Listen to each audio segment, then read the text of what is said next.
Chapter 2. Mr. Wormwood, the Great Car Dealer.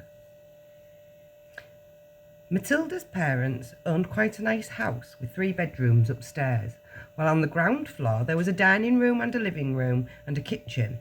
Her father was a dealer in second-hand cars, and it seemed he did pretty well at it.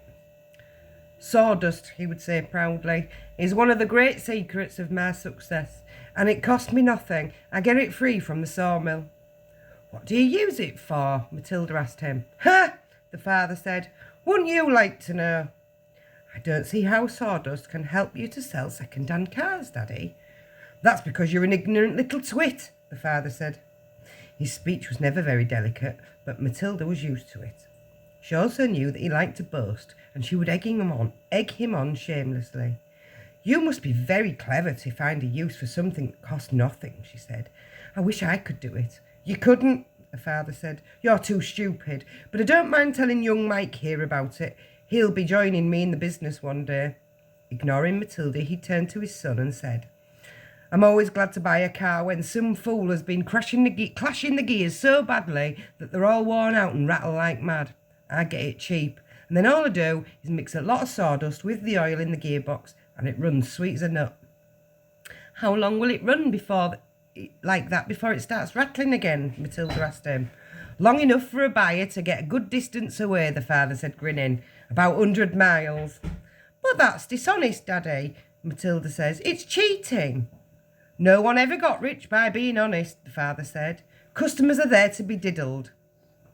Mr. Wormwood was a small ratty-looking man whose front teeth stuck out underneath his thin ratty moustache.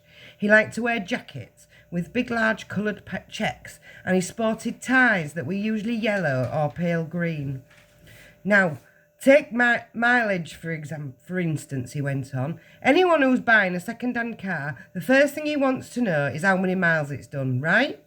"Right," the son said. "So, I buy an old dump that's got about 150,000 miles on the clock. I get it cheap, but no one's going to buy it with mileage like that, are they? Except for Grandad. And these days you can't take the speedometer out and fiddle the numbers back like you used to be able to 10 years ago. They've fixed it so it's impossible to tamper with, unless you're a ruddy watchmaker or something. So what do? I use my brains, laddie, that's what I do." "How?" young Michael asked, fascinated. He seemed to have inherited his father's love of crookery. "I sit down and I say to myself, how can I convert a mileage reading of 150,000 to only 10,000 without taking the speedometer to pieces? Well, if I were to run the car backwards for long enough, then obviously that would do it. The numbers would click backwards, wouldn't they? But who's going to drive a flaming car in reverse for thousands and thousands of miles? You couldn't do it." "Course you couldn't," young Michael said. "So, I scratched my head," father said. "I used my brains, and when you've been given a fine brain like I have, you've got to use it. And all of a sudden the answer hits me. I tell you, I felt exactly like that other brilliant fellow must have felt when he discovered penicillin. 'Eureka!' I cried. 'I've got it!'" "What did you do, Dad?" the son asked him. "The speedometer," Mr. Wormwood said, "is run off a cable that is coupled up to the one of the front wheels. So first I disconnect the cable where it joins the front wheel. Next, I get one of those high-speed electric drills and I couple that up to the end of a cable in such a way that when the drill turns, it turns the cable backwards. You got me so far? You following me?" "Yes, Daddy," young Michael said. "These drills run at a tremendous speed," the father said. "So when I switch on the drill and the mileage numbers on the speedo spin backwards at a fantastic rate, I can knock 50,000 miles off the clock in a few minutes with my high-speed electric drill. And by the time I've finished, the car's only done 10,000 and it's ready for sale. 'She's almost new,' I say to the customer. 'She's hardly done 10,000. Belonged to an old lady who used it once a week for shopping.'" Bit like Gigi. "Can you really turn the mileage back with an electric drill?" young Michael asked.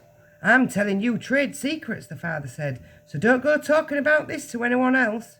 You don't want to put me in the jug, do you?" "I won't tell a soul," the boy said. "Do you do this to many cars, Dad?" "To every single car that comes through my hands gets that treatment," The father said. They all have their mileage cut to under 10,000 before they're offered for sale. And to think I invented that all by myself, he added proudly. It's made me a mint. Matilda, who had been listening very closely, said, But Daddy, that's even more dishonest than the sawdust. It's disgusting. You're cheating people who trust you. If you don't like him, then don't eat the food in the house, the father said. It's bought with the profits. It's dirty money, Matilda said. I hate it. 2 red spots appeared on the father's cheeks. Who the heck do you think you are, he shouted. The Archbishop of Canterbury or something? Preaching to me about honesty? You're just an ignorant little squirt who hasn't the foggiest idea what they're talking about. Quite right, Harry, the mother said. And to Matilda she said, You've got a nerve talking to your father like that. You keep your nasty mouth shut so we can all watch this programme in peace. They were in the living room eating their suppers on their knees in front of the telly. The suppers were TV dinners in floppy aluminium containers with separate compartments for the stewed meat, the boiled potatoes and the peas. Mrs. Wormwood sat munching her meal with her eyes glued to the American soap opera on the screen. She was a large woman whose hair was dyed platinum blonde, except where you could see the mousy brown bits growing out at the roots.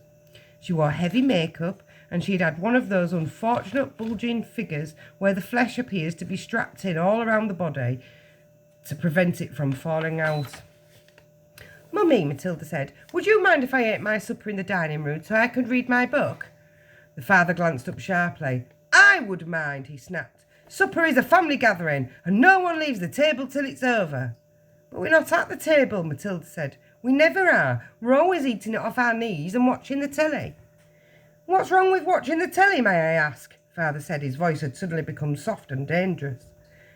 Matilda didn't trust herself to answer him, so she kept quiet. She could feel the anger boiling up inside her. She knew it was wrong to hate her parents like this, but she was finding it very hard not to do so.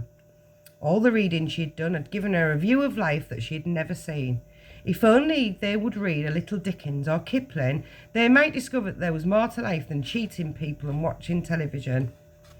Another thing she resented, being told constantly that she was ignorant and stupid when she knew she wasn't.